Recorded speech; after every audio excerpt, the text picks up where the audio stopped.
Actual point ہے basically diversity کا کہ ڈفرینٹ ٹائپس آف امیونوگلوبولنس جو بنتی ہیں وہ ڈفرینٹ ٹائپس کس طرح بنتی ہیں.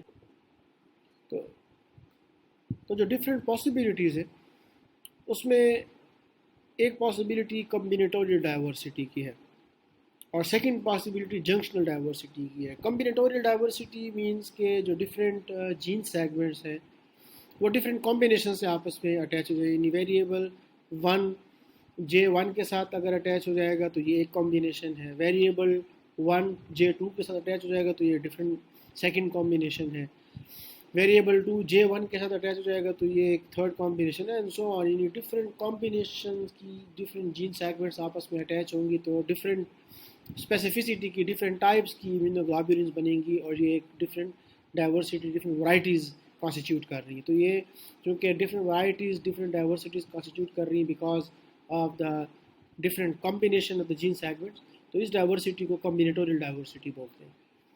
سیکنڈ ہے جنکشنل ڈائیورسٹی. جنکشنل ڈائیورسٹی بنتی ہے with in the coding joint, کہ جب کوڈنگ جوائنٹ میں ہیئر پن لائک اسٹرکچر بنتا ہے اور before joining of the two gene segments ان ہیئر پن کے ڈیزالو ہونے کے بعد in between the two gene segment کچھ نان اسپیسیفک نیوکلیوٹائڈ اس میں ایڈ ہوتے ہیں, تو اور ہر مرتبہ وہ ڈفرینٹ نیوکلیوٹائڈ ایڈ ہوتے ہیں. تو یہ ایک سیکنڈ آپشن ہے to produce the diversity with in the different immunoglobulin molecule.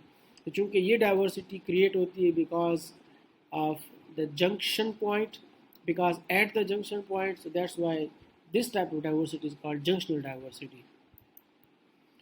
So combinatorial, if we talk about the combinatorial diversity کہ اس میں کتنی possibilities ہے, تو just اگر if we look at the heavy chain gene rearrangement, تو we know کہ اس میں around 65 functional variable gene segments, 27 diversity gene segments اور 6J gene segments ہوتے ہیں. Apart from, not talking about the constant gene segment, because constant gene segment is involved in determining the type of the heavy chain, jo later on then will determine the isotype of the immunoglobulin. So if we just talk about this different combination of the variable diversity of the J gene segment, and if we combine them together, so mathematically 11,000 different types of heavy chain کی possibilities بن سکتی ہیں because of only the combinatorial diversity of only the heavy chain. Similarly, بننے والی جو heavy chain ہے اگر وہ light chain کے ساتھ انکارپوریٹ ہوں گی, کیپا کے ساتھ فار ایگزامپل انکارپوریٹ ہوں تو 11,000 یہ, اور اگر لیمڈا کے ساتھ ہوں تو پھر یہ 11,000 یہ, تو یہ 22,000 یہ, اور اگر فار ایگزامپل ود ان دا کیپا چین بھی چونکہ ڈفرینٹ ویریبل جین سیگمنٹس ہوتے ہیں, ڈفرینٹ جے جین سیگمنٹس ہوتے ہیں, ان کی کمبینیشن بھی میٹر کرتی ہیں, اور ان کے ساتھ اگر فردر ان کو دیکھ لیا جائے تو یہ لاکھوں میں یہ تعداد جاتی ہے. یہ لاکھوں میں تعداد جاتی ہے only because of just the combinatorial diversity. اور ہر مرتبہ اگر جنکشنل ڈائیورسٹی بھی اس میں شامل کر دیں تو یہ 10⁻12 تک یہ میتھمیٹیکل فگرز پہنچتی ہیں کہ اتنی ڈفرینٹ ٹائپس, اتنی different varieties of immunoglobulin human synthesize کر سکتا ہے. جو کمبینیٹوریل ڈائیورسٹی ہے یہ کس طرح کریٹ ہوتی ہے کہ فار ایگزامپل یہ ڈی جین سیگمنٹ ہے اور یہ جے جین سیگمنٹ ہے, انہوں نے آپس میں لائگیٹ ہونا ہے, اور لائگیشن میں فار ایگزامپل جو کوڈنگ جوائنٹ ہے, کوڈنگ جوائنٹ بننے سے پہلے جو ہیپٹامرک سیکوینسز دونوں سائڈ پہ ہوتے ہیں وہ ڈیلیٹ ہو جاتے ہیں اور کچھ نیوکلیوٹائڈز ان کے رہ جاتے ہیں, اور وہ آپس میں ایک ہیئر پن لائک اسٹرکچر بھی بنا دیتے ہیں. اس کے بعد before adding the nucleotides randomly hairpin like structure جو ہے وہ انٹرنلی کہیں پہ بریک اپ ہو جاتا ہے. فار ایگزامپل یہاں پہ یہ کٹ پروڈیوس ہوگا, تو یہاں پہ یہ کٹ پروڈیوس ہوگا تو یہ اسٹرینڈ ایک ہی بن جائے گا TCGA, TCGA. اور یہ اگر فار ایگزامپل یہاں پہ کٹ پروڈیوس ہوگا in order to dissolve this hairpin like structure and to connect this D and J gene segment, تو فار ایگزامپل یہ ایک سیکنڈ اسٹرینڈ بنے گا TATA والا یوں, لیکن یہ آپس میں کمپلیمنٹ نہیں ہوں گے. تو in order to join these two gene segment of course ان اسٹرینڈز نے الانگیٹ ہونا ہے, ان اسٹرینڈ نے فردر ایکسٹینڈ ہونا ہے. تو اس اسٹرینڈ کو further extend terminal deoxy nucleotidyl transferase, اس کو ان شارٹ TDT بھی بولتے ہیں، terminal deoxy nucleotidyl transferase. یہ ٹیمپلیٹ انڈیپینڈنٹ انزائم ہوتا ہے، اس کو ٹیمپلیٹ کی ضرورت نہیں ہوتی، اور یہ رینڈملی نیوکلیوٹائڈ کو ایڈ کرتا ہے. تو رینڈملی نیوکلیوٹائڈ یوں ایڈ ہوتے جائیں گے آن بوتھ سائڈ، ایک انزائم یہاں سے ایڈ کرے گا، دوسرا یہاں سے ایڈ کرے گا، انٹل انلیس کہ یہ دونوں اسٹرینڈ ایک دوسرے کے قریب پہنچ جائیں گے. تو کچھ بائی چانس آپس میں کمپلیمنٹ ہوں گے نیوکلیوٹائڈ، اور کچھ نان کمپلیمنٹ ہوں گے. تو جو نان کمپلیمنٹ ہوں گے وہ اس کو پھر بعد میں ایکزو نیوکلیز ان نیوکلیوٹائڈ کو ڈیلیٹ کر دے گا.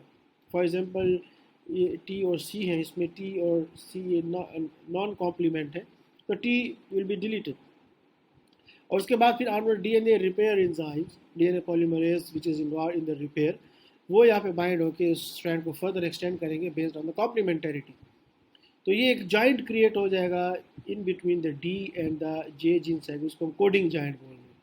But if you look at the structure of this coding joint میں دو قسم کے نیوکلیوٹائڈ ایڈ ہو رہے ہیں.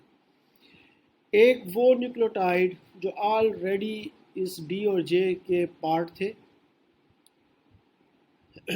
اور چونکہ وہ ان کے آلریڈی پارٹ تھے، اگر ہم ان کے سیکوینس کو دیکھیں تو وہ بالکل پیلنڈرام نظر آتے ہیں. فار ایگزامپل TCGA، یہ TCGA اور اس کا جو کمپلیمنٹری ہے، یہ اگر آپ اس کو دا ادر وے اراؤنڈ پڑھیں تو یہ سیم آپ کو ریڈ کریں گے، TCGA اور یہ TCGA. تو ایسے سیکوینسز جس کو آپ دا ادر وے اراؤنڈ آپ ریڈ کریں اور وہ سیم ریڈ ہوں، تو ایسے سیکوینسز کو پیلنڈرامک سیکوینسز بولتے ہیں.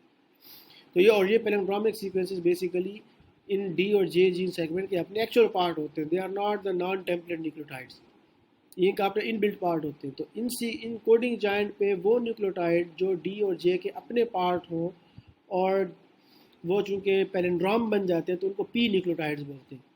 اور ان بٹوین، اور یہ پی نیوکلیوٹائڈ دونوں اینڈ پہ بنیں گے، TA اور TA ڈی جین سیگمنٹ کی طرف بھی اور جے جین سیگمنٹ کی طرف بھی. لیکن ان بٹوین دا پی نیوکلیوٹائڈ کچھ ایسے نیوکلیوٹائڈ جن کو terminal deoxy nucleotidyl transferase نے because of the non template ability randomly add کرتا ہے، تو ان نیوکلیوٹائڈ کو این نیوکلیوٹائڈز بولتے ہیں because of the non template nucleotide. So coding joint پہ پیلنڈرامک نیوکلیوٹائڈ اور نان ٹیمپلیٹ نیوکلیوٹائڈ یہ دونوں ہوتے ہیں، اور یہ ایکچوئل ڈی اور جے سے ذرا ڈفرینٹ ہوتے ہیں. یہ ایک ایڈیشنل ڈائیورسٹی ایڈ کرتے ہیں امینوگلوبولنز میں. اب کوشچن یہ ہے یہاں پہ کہ ڈی اور جے جین میں جو کوڈنگ سیکوینسز ہیں، پی اور این نیوکلیوٹائڈ انہی کوڈنگ سیکوینسز کے درمیان میں ایڈ ہوتے ہیں. یعنی یہ کوڈنگ جوائنٹ مینس کہ یہ کوڈنگ نیوکلیوٹائڈز ہیں، ڈی اور جے کے ساتھ ان فریم ہوتے ہیں. تو اگر یہ نان ملٹیپل آف 3 کی فارم میں اگر یہ نیوکلیوٹائڈ ایڈ ہوں گے، کیونکہ 3 مینس کہ set of 3 nucleotide means a codon, اگر یہ 3 کے ملٹیپل سے ایڈ ہوں گے پی اور این نیوکلیوٹائڈز، پھر تو یہ ان فریم رہیں گے between the D and the J gene segment. لیکن اگر یہ نان ملٹیپل آف 3 کے ریشو میں ایڈ ہوں گے تو پھر یہ فریم شفٹ کاز کریں گے، اور اگر یہ فریم شفٹ کاز کریں گے سو دیٹ مینس کہ میوٹیشن ہو گئی ہے اور نان فنکشنل یا ایگریگیٹس آف امینوگلوبولن بنیں گی جن کا کوئی فنکشن نہیں ہوگا، سیل کے اوپر ایک بوجھ ہوں گے. سو بیسیکلی یہ بات ٹرانسلیشن تک جاتی ہی نہیں ہے. سو اگر P N P non multiple of 3 سے اگر ایڈ ہوتے اور فریم شفٹ ہو جاتی ہیں تو پھر ایسے کروموزوم جو ہیں ان کی فردر ریکمبینیشن نہیں ہوتی، اور وہ کروموزوم اور وہ کمبینیشن بیسیکلی فیلڈ کنسیڈر ہوتی ہے، اور پھر اس کے بعد ریکمبینیشن سیکنڈ کروموزوم پہ شروع ہو جاتی ہے. سو کیپ ان مائنڈ کہ immunoglobulins کی rearrangement it follows the allelic exclusion phenomena. Allelic exclusion phenomena means جو کہ ہر جینز کی 2 کاپیز ہوتی ہیں، اور نارملی دونوں کاپیز ایکسپریس ہوتی ہیں، 2 کاپیز 2 ڈفرینٹ ہومولوگس پہ پریزنٹ ہوتی ہے، ایک کروموزوم پہ، دوسری کاپی دوسرے کروموزوم پہ، اور نارملی دونوں کروموزوم پہ پریزنٹ کاپیز ایکسپریس ہوتی ہیں، ان سے پروڈکٹ بنتا ہے جینیٹک امپرنٹنگ کے فینامنا کو ایک سائڈ پہ رکھتے ہوئے. لیکن امینوگلوبولن کے کیس میں ایک کروموزوم ریزرو پڑا ہوا ہوتا ہے، اس پہ ریکمبینیشن نہیں ہوتی، صرف ایک ہی کروموزوم پہ ریکمبینیشنز ہوتی ہیں، تو اس کو بولتے ہیں ایلیلک ایکسکلوژن، یعنی ایک الیل ایکسکلوڈ ہو جاتا ہے لیکن وہ ریزرو پڑا ہوا ہوتا ہے. تو جب ریکمبینیشن پہلے کروموزوم پہ یا فرسٹ ہومولوگ پہ سٹارٹ ہو جاتی ہے اور وہ سکسیزفل رہے تو بس اسی کروموزوم سے ہی آن ورڈ ٹرانسکرپشن اور ٹرانسلیشن چل رہی ہوتی ہے. لیکن اگر because of the field recombination, پہلے کروموزوم پہ اگر ریکمبینیشن فیلڈ ہو جائے تو وہ پول سے آؤٹ ہو جاتا ہے اور سیکنڈ کروموزوم پہ دین ریکمبینیشن شروع ہو جاتی ہے. لیکن اگر سیکنڈ کروموزوم پہ بھی ریکمبینیشن اگر فیلڈ ہو جائے تو پھر وہ بی سیل پول سے آؤٹ ہو جاتا ہے. یعنی وہ بی سیل پھر سسٹین نہیں کرتا، وہ سروائیو نہیں کر سکتا، وائبل نہیں ہوتا وہ سیل، اور وہ فردر اینٹی باڈی سنتھسائز نہیں کر سکتا، سیل پول سے آؤٹ ہو جاتا ہے.